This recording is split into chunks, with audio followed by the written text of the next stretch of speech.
Aleony lasa ombany lasa hoy Ramatoa Ratsimandrava Daniel zanaka fahatelon'ny colonel Ratsimandrava Richard taorian'ny lanonana fahatsiarovana ny tiky manam-boninahary ity izay lavy teo am-perinasa 1 febroary taona 2017 teny Ambohijatovo ambony. 17 taona taty-aoriana tokoa dia tsy mbola nahitambokana ny fanadihadiana momba ny nahafatesan'ny colonel Ratsimandrava ary tsy mbola mikatona ny fitanana-tsoratra mikasika ty raharaha ty.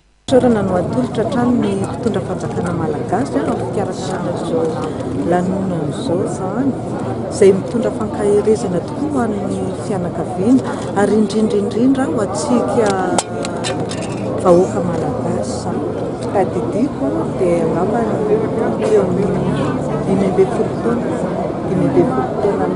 zany tamin'ny fahalasana iray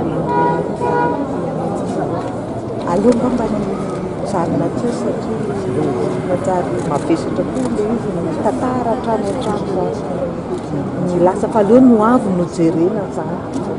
Tokony atao fitaratra ho an'ny taranaka faramandimby ny colonel Ratsimandrava hoy kosa ny komandin'ny zandarmarie-pirenena raha nresaka tamin'ny mpanao gazety.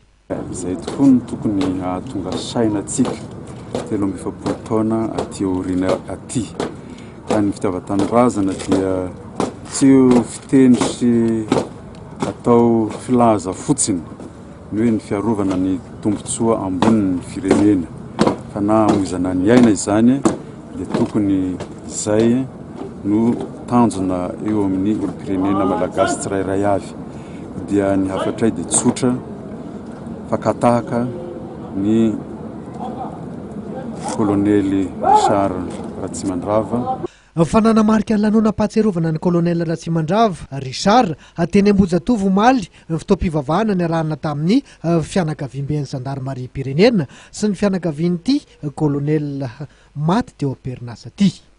Nisongadina ihany koa ny fametrahana fehezam-boninkazo teto amin'ny toerana nahalavan'ny colonel Ratsimandrava ny arahana tamin'ny sekretera-panjakana no sahana nisy ny zandarmarie-pirenena.